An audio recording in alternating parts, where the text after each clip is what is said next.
ஈரம் ஈரம் சொட்ட சொட்ட தன்முன் நின்றிருந்தவளை மரத்தின் மேல் சாய்த்து தாடையை அழுந்த பற்றி, உனக்கு எத்தனை முறை சொன்னாலும் புரியாதா?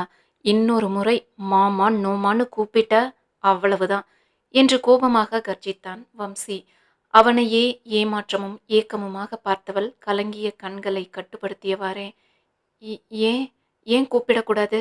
என விம்மி வெடிக்க முயன்ற அழுகையோடு கேள்வியை எழுப்பினாள். எங்கிருந்தோ வந்தவளுக்கெல்லாம் நான் மாமா இல்ல என்று முகத்தில் அடித்தது போல வந்தது வார்த்தைகள்.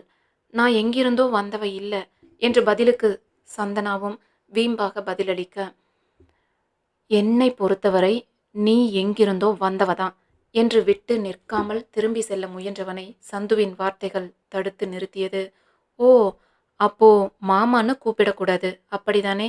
சரி, உங்க தம்பிகளை கூப்பிடுறது போல இனி அத்தான்னே கூப்பிடட்டுமா என்றவள் முடிக்கும் முன், ஏய் என்று ஒற்றை விரலை நீட்டி அவளை எச்சரித்தவன் விழிகளில் இருந்த சிகப்பு சந்தனாவிற்கு நடுக்கத்தை கொடுத்தாலும் அதை வெளியில் காண்பித்து கொள்ளாமல் தைரியத்தை வரவழைத்து கொண்டு வார்த்தைகள் தந்தியடிக்க, இனி அப்படிதான் கூப்பிடுவேன் என்று ஒருவாறு சொல்லியே விட்டாள்.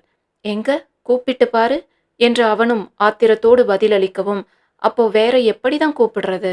அத்தானும் சொல்லக்கூடாது, மாமான்னும் சொல்லக்கூடாது என்று பயத்தை மறைத்து கொண்டு முகத்தை சுழித்து சரிக்கு சரியாக பேசிக் கொண்டிருந்தவளை முறைத்தவன், நீ எதுக்குடி என்ன கூப்பிடணும் என்றான். என்கிட்ட வர வைக்கதான் என ஒரு மாதிரி மென்மையான குரலில் பேசியவளை விழிகள் சுருங்க யோசனையோடு பார்த்தவன், வரவச்சு என்று கூர்மையான கேள்வியோடு சேர்த்து பார்வையும் அவள் மேல் வீச, கிட்ட வர வச்சாதானே நான் என்ன பேசுறேன்னு உங்களுக்கு கேட்கும், தூரத்துல இருந்தா கேட்காதில்ல என்றவளின் இதழ்கள் புன்னகையில் துடித்தாலும் அதை லாவகமாக மறைத்து கொண்டாள் சந்தனா. அவள் எவ்வளவுதான் மறைத்து கொள்ள முயன்றாலும் அந்த இதழோரம் லேசாக துடிப்பதிலேயே அதை கண்டு கொண்டவன் மேலும் அவளை நெருங்கி, வேண்டாம், என்கிட்ட விளையாடுறது உனக்கு நல்லது இல்லை. உன்னோட இந்த விளையாட்டையெல்லாம் உன் கூட ஒருத்தன் சுத்துறானே அவனோட நிறுத்திக்க.